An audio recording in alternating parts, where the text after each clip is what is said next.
Welcome to our Sunday School Bible Study time here at Southwest Park Baptist Church. This is our lesson for Sunday, April the 27th. It's our final lesson in this unit of study. And our study theme during the month of April has been God Delivers His People.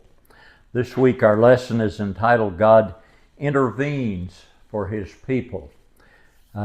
This week we finish up our look at the book of Judges.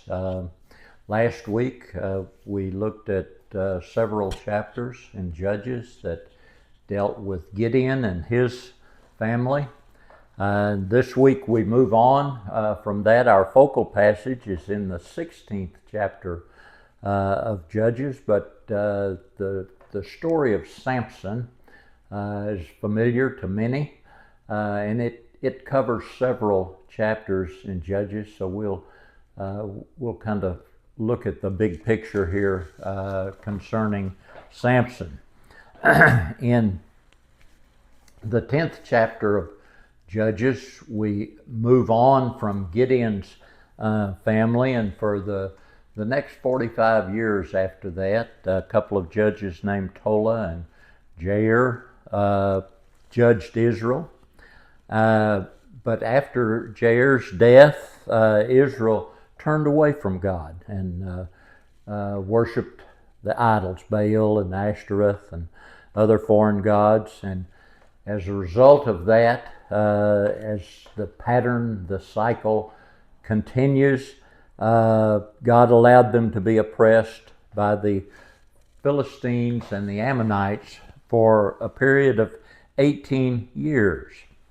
And again, Israel acknowledged their sin, cried out to God, pleaded for His deliverance, and God reminded them of past rescues, like we saw last week there in our lesson. And so this kind of sets the stage for chapters 11 and 12, which deal with the judge Jephthah. Jephthah was a strong leader, a mighty warrior. His mother was a harlot, so he was kind of an outcast, and his half-brothers drove him away from home, and so he went out into the wilderness and gathered a band up and became a leader there. And when the Ammonites declared war against Israel, the leaders of Gilead came to Jephthah and asked him to help, because he had a reputation as a skilled fighter and a leader. He questioned their change of heart, but agreed to lead them. And before he went to war, he tried a diplomatic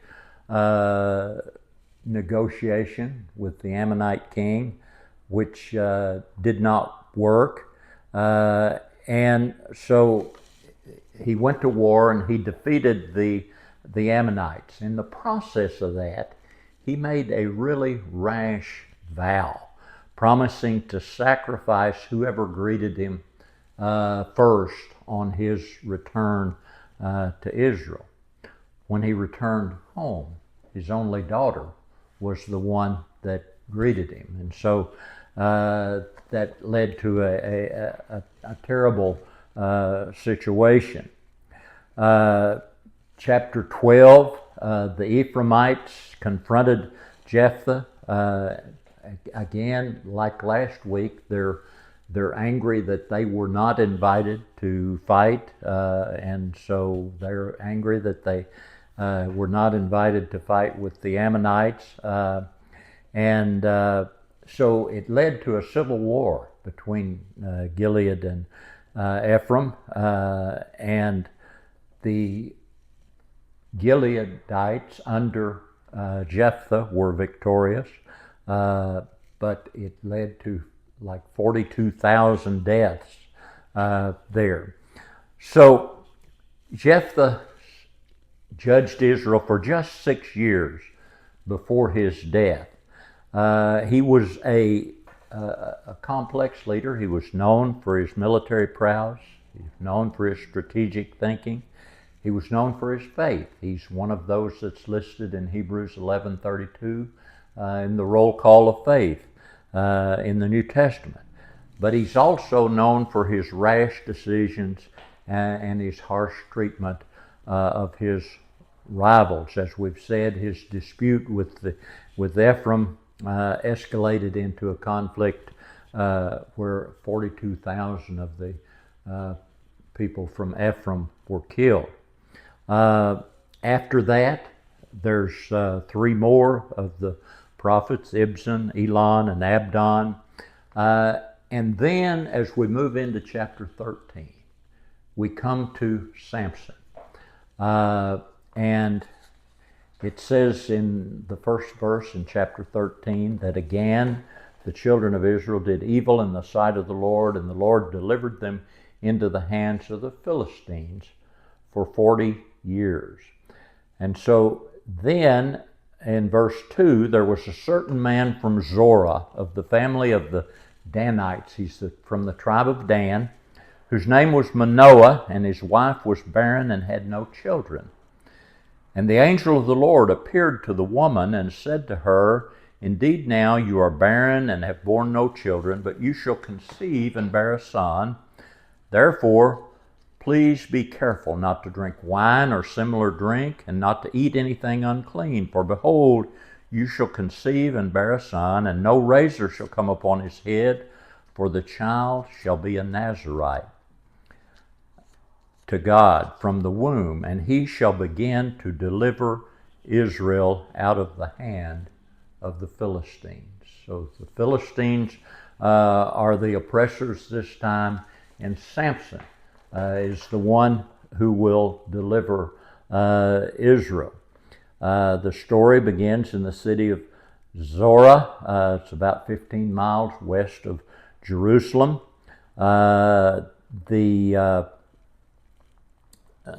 Like I say, Samson's father, Manoah, was from Dan. His mother apparently was from Judah. So chapter 13 highlights God's direct intervention in their lives and his calling of Samson with the Nazarite vow. There's two appearances of the angel of the Lord there. The Nazarite vow will be an important part of Samson's life. No razor shall touch his head.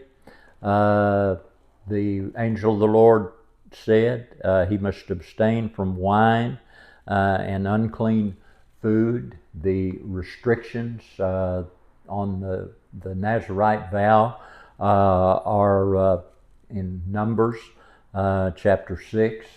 There's that list there. Unlike most Nazarite vows, Samson's was lifelong. And that set him apart, marking him as God's chosen instrument for Israel's deliverance. As we come down to verse 24, the woman bore a son, called his name Samson, and the child grew. And the Lord blessed him, and the Spirit of the Lord began to move upon him at Mahaneh Dan, between Zorah and Eshtaol. There's some similarities between Jephthah and Samson here. Both are very strong leaders, but both are very rash in their judgments. They're impulsive, and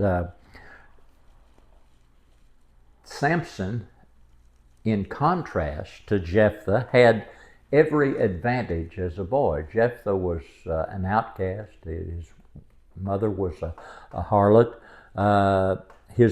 But Samson's birth was predicted by an angel. He had godly parents who loved him greatly. He was uniquely dedicated to God as a Nazarite, and he experienced the power of God's Spirit as a young man, as we saw there in verse 25. But despite all of these favorable factors in his life as it unfolds is marked by tragedy. In chapter 14, we see that when Samson is grown, he sees a Philistine woman in Timnah and demands that his parents arrange a marriage with this Timnite woman, this Philistine. His parents object, preferring that he marry an Israelite, but Samson insisted on marrying the woman from Timnah. And so Samson and his parents were traveling to Timnah to discuss marriage arrangements there when we first see Samson's great physical strength displayed. On the way, he's attacked by a young lion, and the Spirit of the Lord comes on Samson and allows him to tear the lion apart with his bare hands. Now, he keeps this event a secret from his parents. Apparently, he had left his parents briefly, and he rejoined them later, but he didn't tell them about killing the lion. Sometime later, he returned to Timnah for a wedding feast, and on the way, he took the same route that he had followed when he had killed the lion, and he noticed there was a honeycomb in the lion's carcass. And so he scooped out the delicious honey there and shared it with his parents. And that really contravened his Nazirite vow, because Nazirites were not supposed to have anything to do with the dead body. The location of the honey in the carcass of the lion gave Samson an idea for a riddle that he'll use later on in this chapter. He hosts a traditional wedding feast, and there are 30 Philistine men there. He challenged them with a riddle based on his encounter with the lion. Out of the eater came something to eat, and out of the strong came something sweet, was the riddle. And the Philistines couldn't solve it. So they threatened Samson's wife, forcing her to get the answer from Samson. And she pressures Samson for 7 days until he finally reveals the answer. And when they solve the riddle, Samson realizes that he's been betrayed by his wife. And so in retaliation, he travels 20 miles to the capital city of Ashkelon, one of the 5 Philistine key cities. And there again, empowered by the Spirit, he robs 30 well-dressed Philistines of their clothes to pay off his debt here to these 30 Philistines. And he's still angry with his wife about the betrayal, so he avoids her and returns to his father's home. And because he didn't want his daughter to be abandoned in disgrace, Samson's wife's father gave her to Samson's best man. And so, chapter 14, we see Samson's impulsive nature, his supernatural strength, and the beginning of his personal vendetta, his war against the Philistines. In chapter 15, it tells us that Samson's anger subsided and he decided to reclaim his wife. He returns to visit his wife, brings a young goat as a gift, but her father refused to let him see her and told Samson that she was no longer his wife. Now, he knew that he's on shaky ground here, the father, because Samson is still legally the husband of his daughter. So he offered his younger daughter instead, kind of reminiscent of what happened with Jacob and Leah and Rachel that we studied about some time ago. Samson wasn't impressed with the younger daughter here and rejected the offer.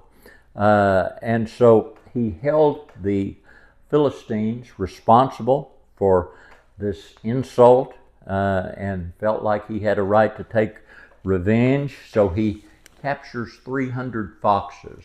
Some people think they're jackals, but some kind of animal here. Ties torches to their tail and releases them into the Philistine grain fields, burning their grain, vineyards, and olive groves there. When the Philistines learned what Samson had done and that he was responsible, they retaliated by killing his wife and her father, burning them to death. And so the feud just escalated here between Samson and the Philistines. And so he slaughters a bunch of Philistines and retreats to the rock of Etam. That is believed to be a natural stronghold somewhere in the territory of Judah, where Samson retreated after his attack on the Philistines. The Philistines invade Judah, demanding Samson's capture and release, and 3,000 men of Judah confront Samson. They're fearful of the Philistine attack. And so Samson agrees to let the men of Judah tie him up after being assured that they wouldn't harm him, because he didn't have any desire to fight and kill his own countrymen. As the Philistines approach to take Samson, the Spirit of the Lord comes on him again. He breaks free from his ropes, grabs a donkey's jawbone, and kills 1,000 Philistines. That's reminiscent of what we studied about back in chapter 3 when Shamgar killed 1,000 Philistines. He named the place Jawbone Hill there because of the jawbone that he used here to kill the Philistines. After the battle, Samson's thirsty. He cries out to the Lord, and the Lord miraculously provides him with water. So that's a quick look through the early part of Samson's life and his vendetta against the Philistines. In chapter 16, we see the final drama in Samson's life. The first few verses tell us that Samson went to Gaza and saw a harlot there and went into her. And when the people of Gaza were told Samson has come here, they surrounded the place and lay in wait for him all night at the gate of the city. They were quiet all night, saying, "In the morning when it's daylight, we'll kill him." And Samson waited till midnight, and then he arose at midnight, took hold of the doors of the gate of the city and 2 gateposts, pulled them up, bar and all, put them on his shoulders, and carried them to the top of the hill that faces Hebron. So this is a confirmation of both his great physical strength and his weakness for women. That both are characteristic of Samson's life here.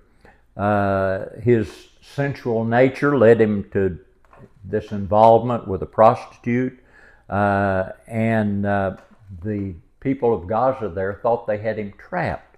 So Samson, during the night, there pulled up the heavy gates there and carried them 40 miles away to Hebron here, which is just it required supernatural strength on his part.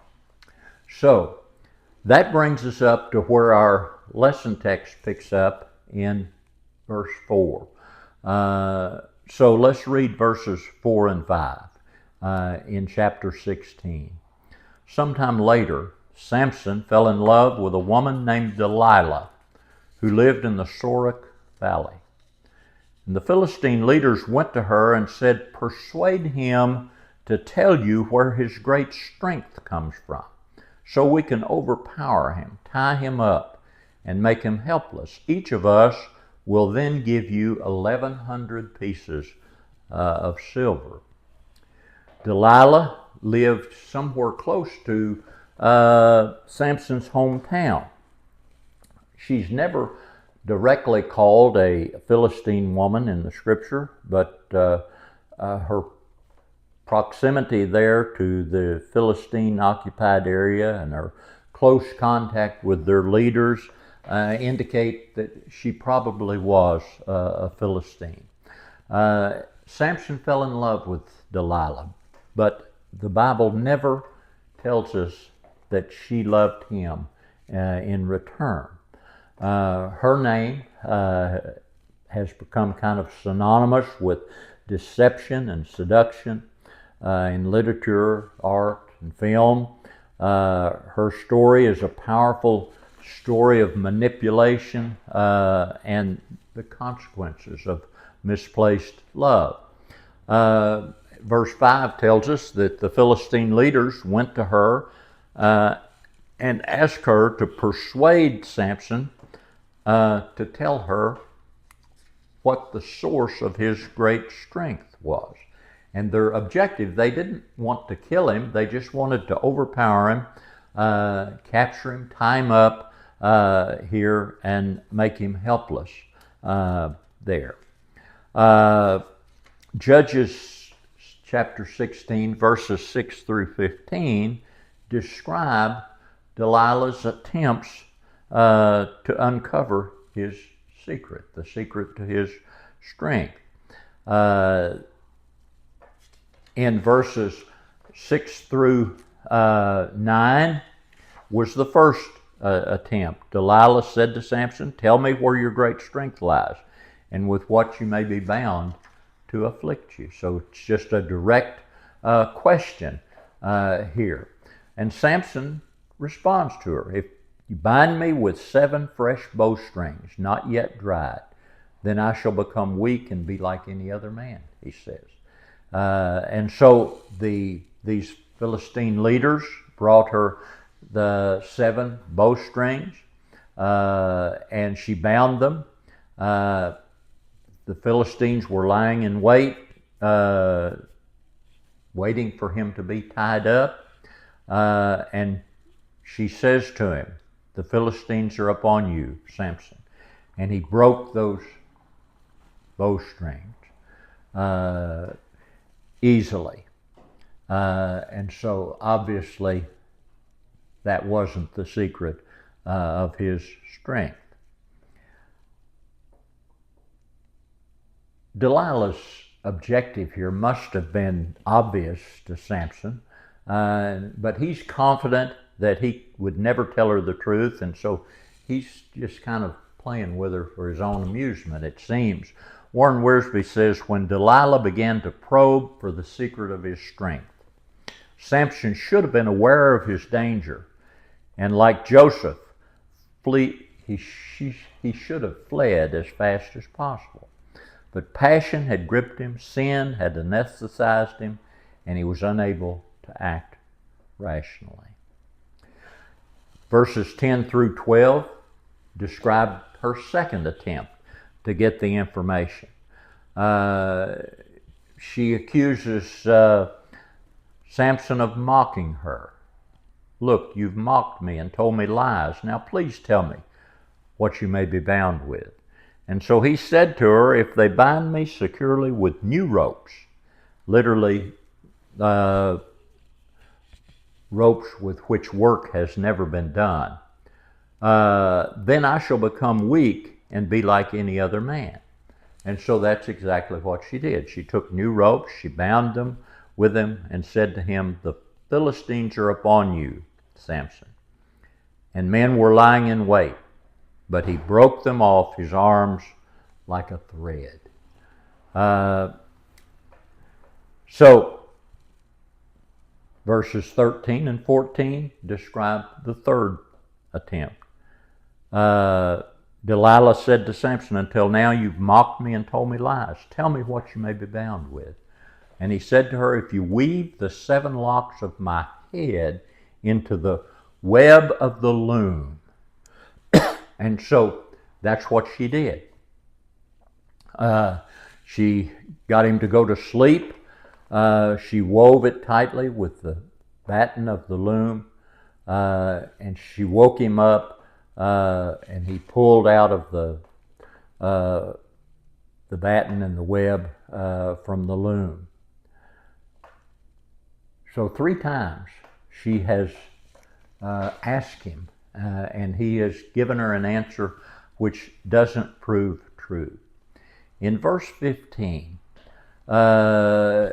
she accuses him of deception, claiming that if he truly loved her, he would trust her with his secret. Classic manipulation tactic here, using emotional guilt to wear Samson down. She said to him, "How can you say I love you when your heart's not with me? You've mocked me these 3 times and have not told me where your great strength lies." Now our lesson text picks up with verse 16 here. So let's look at verses 16 through 20. Because she nagged him day after day and pleaded with him until she wore him out, he told her the whole truth and said to her, "My hair has never been cut, because I am a Nazarite to God from birth. If I am shaved, my strength will leave me, and I will become weak and be like any other man." When Delilah realized that he had told her the whole truth, she sent this message to the Philistine leaders: "Come one more time, for he has told me the whole truth." And the Philistine leaders came to her and brought the silver with them. Then she let him fall asleep on her lap and called a man to shave off the 7 braids on his head. In this way she made him helpless, and his strength left him. And then she cried, "Samson, the Philistines are here." And when he awoke from his sleep, he said, "I will escape as I did before and shake myself free." But he did not know that the Lord had left him. So Delilah kept after Samson, and she wore him down. He became tired of her nagging, and he finally gave in, just like he had during the wedding feast with his wife. Rather than break his relationship with Delilah, he allowed it to break him. It seems that Samson was influenced more by his passion than by his will. He was often self-seeking, short-sighted, like when he insisted on the Philistine bride back in chapter 14. In addition, he's often impulsive, and his uncontrolled lust has led him to tryst with Delilah in the first place. And so he's blinded by his own desires and could not readily discern God's will. So he told her the truth, and he said, "I'm a Nazarite to God from birth." Now, it seems that Samson's career as a Nazarite was fairly inconsistent.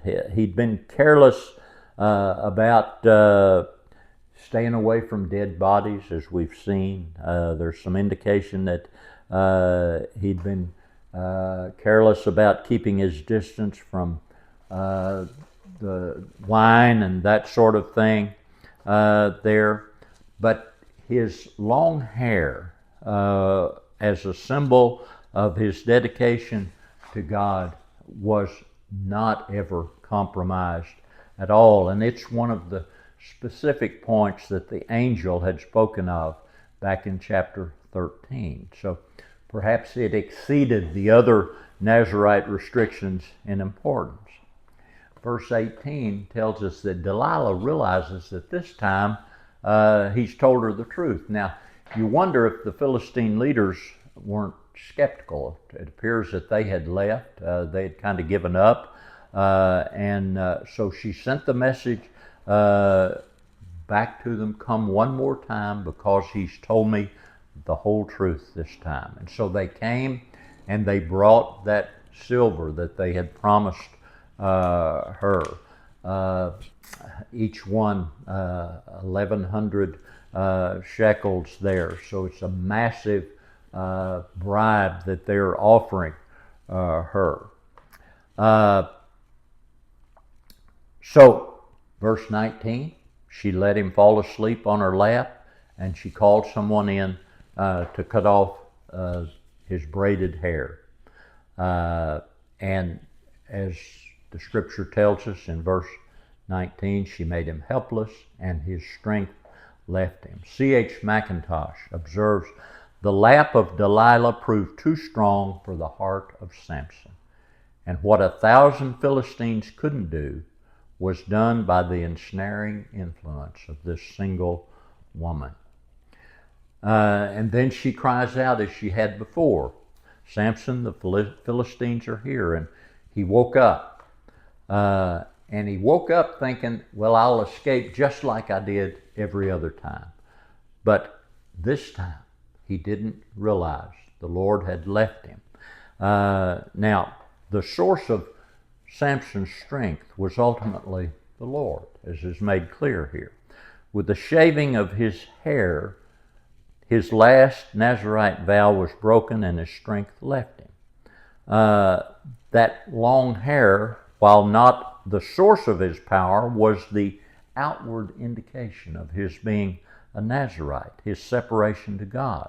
It was his relationship to God that had made him strong, not his hair. But when his hair was cut off, it marked his disobedience, and he was powerless.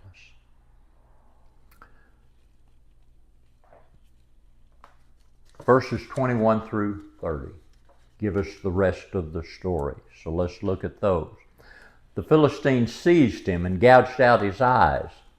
They brought him down to Gaza and bound him with bronze shackles, and he was forced to grind grain in the prison. But his hair began to grow back after it had been shaved. Now the Philistine leaders gathered together to offer a great sacrifice to their god Dagon. And they rejoiced and said, our God has handed over our enemy Samson to us. And when the people saw him, they praised their God and said, our God has handed over to us our enemy, who destroyed our land and who multiplied our dead. And when they were in good spirits, they said, bring Samson here to entertain us. And so they brought Samson from prison. And he entertained them, and they had him stand between the pillars. Samson said to the young man who was leading him by the hand, lead me where I can feel the pillars supporting the temple, so I can lean against them. And the temple was full of men and women, so the leaders of the Philistines were there, and about 3,000 men and women were on the roof watching Samson entertain them. And he called out to the Lord, Lord God, please remember me. Strengthen me, God, just once more. With one act of vengeance, let me pay back the Philistines for my 2 eyes. And Samson took hold of the 2 middle pillars supporting the temple and leaned against them, one on his right hand, the other on his left.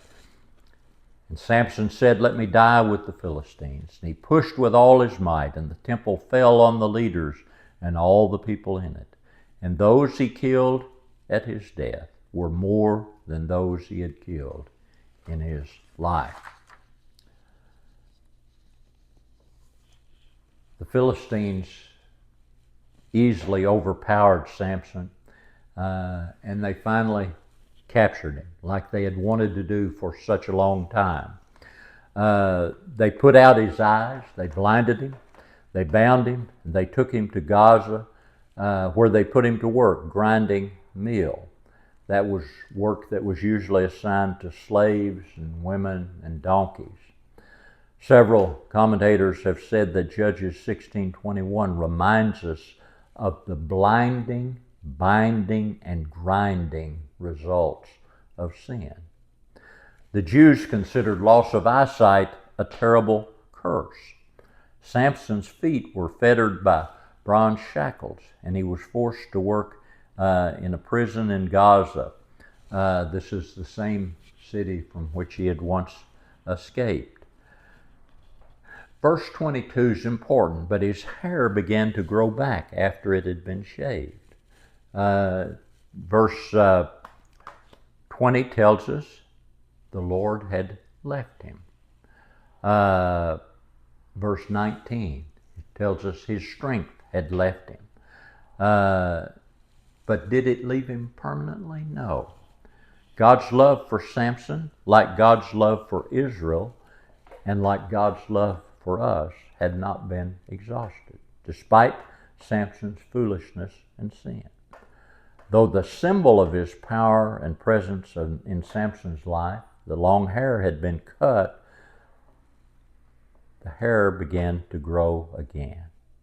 This new growth suggests that God's plan to deliver Israel from the Philistines hadn't been abandoned.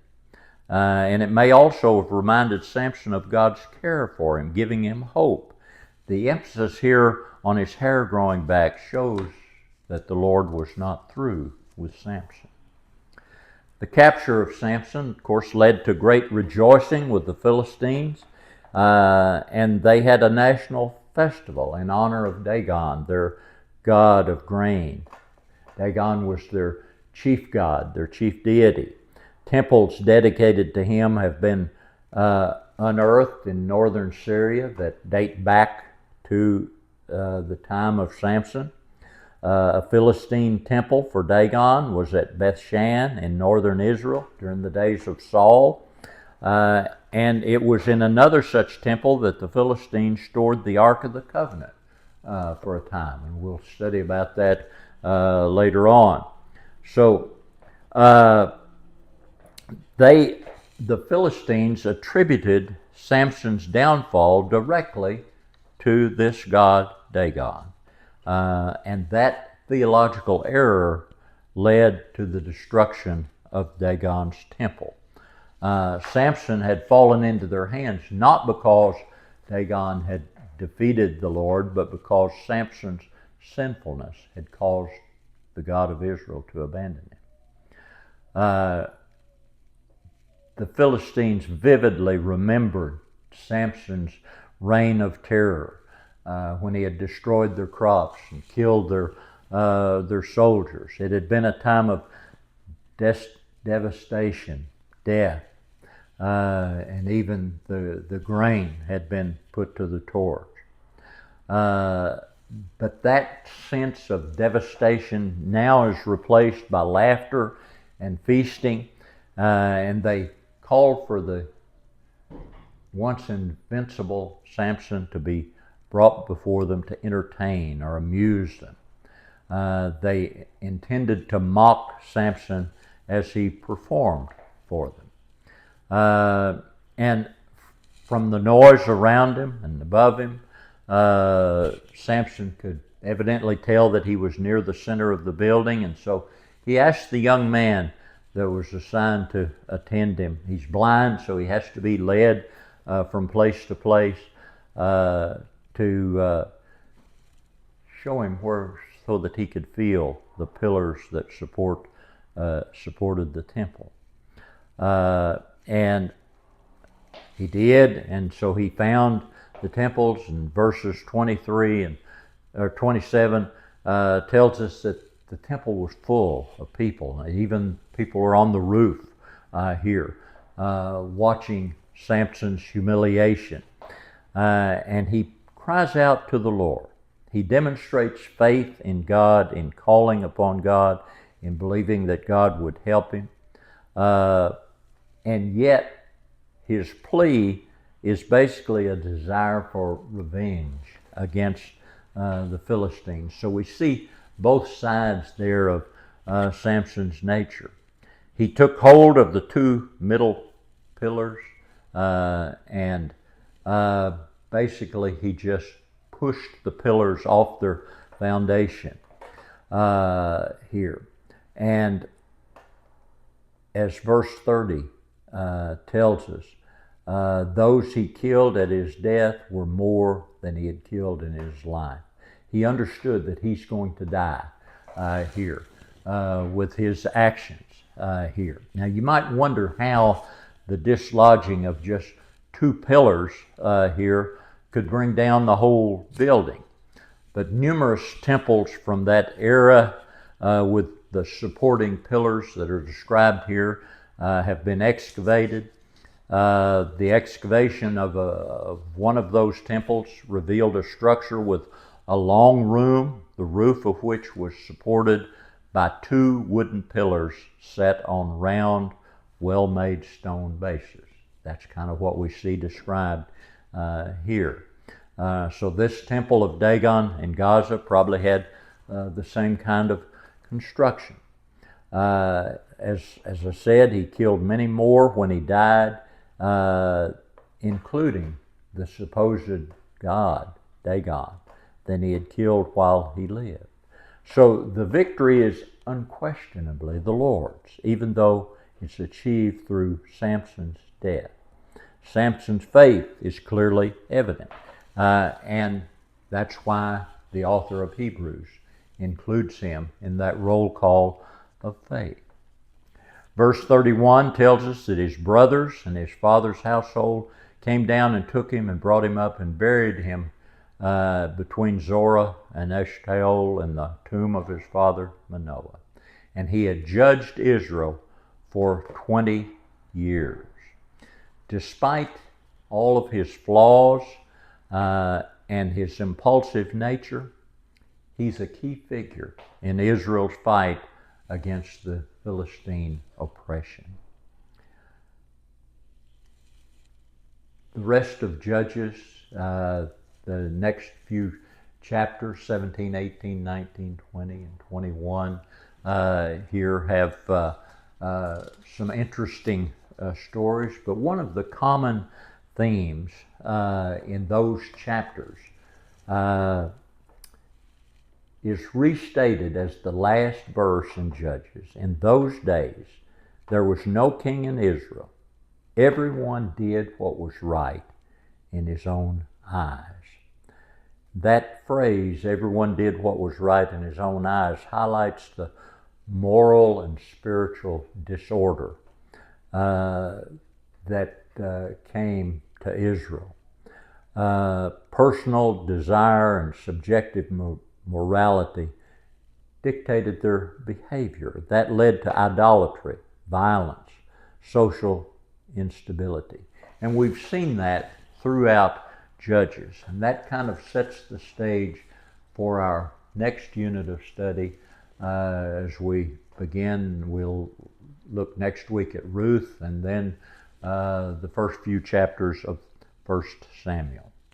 What do we learn from this week's lesson? Our lesson writer says Samson reminds us of New Testament believers who were used by God despite their faithlessness and foolishness. Peter denied Jesus and yet became a mighty preacher and evangelist. Thomas doubted Christ's resurrection, yet he was an apostle. John Mark abandoned Paul and Barnabas on their first missionary journey, but he later wrote the Gospel of Mark. So it reminds us that in our failures, we must cry out to God and remember that no life is too far gone to be used by God. Samson's life is a story of God's faithfulness even from the time before he was conceived. And though God endowed him with amazing strength, we've seen Samson's failure. He allowed his love for himself, his own desires, to take the place of his love for God. And we really don't see any attempt by Samson to rid his life of sin, and yet God used this mighty warrior for his purposes. But as we've seen, every sin comes to judgment.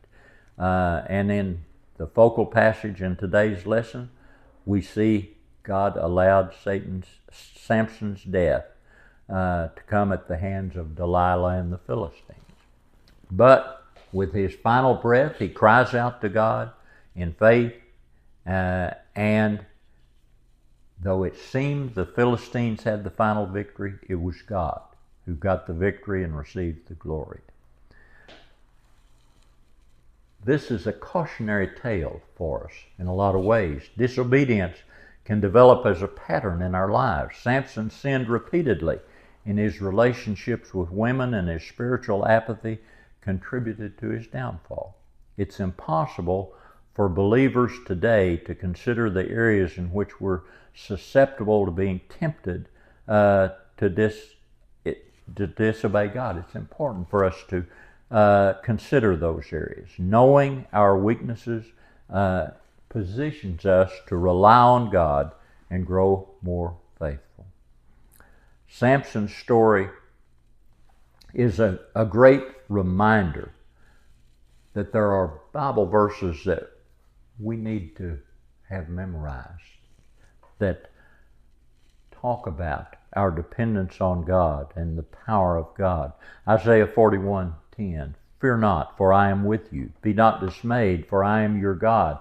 I will strengthen you. Yes, I will help you. I will uphold you with my righteous right hand." Philippians 4:13, "I can do all things through Christ who strengthens me." 2 Corinthians 12:9 and 10, "He said to me, my grace is sufficient for you, for my strength is made perfect in weakness. Therefore most gladly I will rather boast in my infirmities, that the power of Christ may rest upon me. I take pleasure in infirmities, in reproaches, in needs, in persecutions, in distresses for Christ's sake. For when I am weak, then I am strong." It's an important lesson for us to understand and put into practice in our lives. Come back next week and we'll pick up a new unit of study for the next 4 weeks. Thank you.